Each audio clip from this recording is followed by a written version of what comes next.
Hi friends, ನಾನು ನಿಮ್ಮ ಪ್ರೀತಿಯ ಕ್ರಿಶ್ ಕ್ಷತ್ರಿಯ ಮಾತಾಡ್ತಾ ಇರೋದು. ಸೊ ಇವತ್ತು KRPುರಂ ಬ್ರಿಡ್ಜ್ ಕಡೆಯಿಂದ ಬರಬೇಕಾದ್ರೆ, ಟಿನ್ ಫ್ಯಾಕ್ಟ್ರಿ ಕಡೆ ಬರಬೇಕಾದ್ರೆ ಸೊ ಒಬ್ಬರು ಗಾಡಿ ಪೆಟ್ರೋಲ್ ಖಾಲಿ ಆಗಿತ್ತು. ಸೊ ಅವರಿಗೆ ನಡೆಯೋದಕ್ಕಾಗೋದಿಲ್ಲ, ಹ್ಯಾಂಡಿಕ್ಯಾಪ್ಟು. ಸೊ ಅವರು 3-4 ಜನ ಪೆಟ್ರೋಲ್ ಕೇಳಿದ್ದಾರೆ.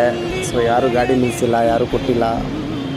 ಸೊ ನನ್ನೊಂದು ಗಾಡಿ ನಿಲ್ಲಿಸಿ ಕೇಳಿದ್ರು. ಸೊ ಅಣ್ಣ, ಗಾಡಿಯಲ್ಲಿ ಪೆಟ್ರೋಲ್ ಖಾಲಿ ಆಗಿದೆ, ಸೊ ಸ್ವಲ್ಪ ಪೆಟ್ರೋಲ್ ಏನಾದರೂ ತೆಗೆದುಕೊಡೋದಕ್ಕಾಗುತ್ತಾ ಅಂತ ತಂದರು. ಸೊ ಅಲ್ಲಿ ಇಲ್ಲಿ ಒಂದು ಬಾಟಲ್ ಹುಡುಕ್ಬಿಟ್ಟು ಅದ್ರ ಜೊತೆ ಪೈಪು ಎತ್ಕೊಂಡ್ಬಿಟ್ಟು ಬಂದು ಸೊ ಅವರಿಗೆ ಪೆಟ್ರೋಲು ತೆಗೆದುಕೊಟ್ಟೆ. ಸೊ ಹಾಕ್ಕೊಂಡು ತುಂಬ ಖುಷಿಯಾದರು. ಥ್ಯಾಂಕ್ಸ್ ಅಣ್ಣ. 3-4 ಜನ ಕೇಳಿದೆ, ಯಾರು ನಿಲ್ಲಿಸಲಿಲ್ಲ, ಯಾರೂ ಕೊಡಲಿಲ್ಲ. ಸೊ ಸೆಂಟ್ರಲ್ಲಿ ಆಫ್ ಆಗೋಯ್ತು ಗಾಡಿ ಅಂತ ತಂದರು. ಸೊ ನೋಡಿ, ಮಾನವೀಯತೆ ಅನ್ನೋದು ಇನ್ನು ಮನುಷ್ಯರಲ್ಲಿ ಯಾರ ಹತ್ರನೂ ಇನ್ನೂ ಉಳಿದಿಲ್ಲ.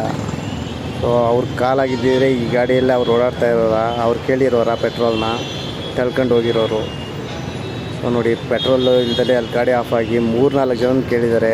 ಅಲ್ಲಿಷ್ಟು ಜನ ಓಡಾಡ್ತಾ ಇರ್ತಾರೆ. ಸೊ ಯಾರೂ ಪೆಟ್ರೋಲ್ ಕೊಟ್ಟಿಲ್ಲ. ಮಾನವೀಯತೆಯೇ ಇಲ್ಲದೆ ಇರೋಂಥ ಈ ಪ್ರಪಂಚದಲ್ಲಿ ಮನಕಲಕುವ ದೃಶ್ಯ. ಎಲ್ಲ ಸ್ವಾರ್ಥಿಗಳ ಪ್ರಪಂಚ. ದಯವಿಟ್ಟು ಇಷ್ಟ ಆಗಿದರೆ ಶೇರ್ ಮಾಡಿ. Love you all.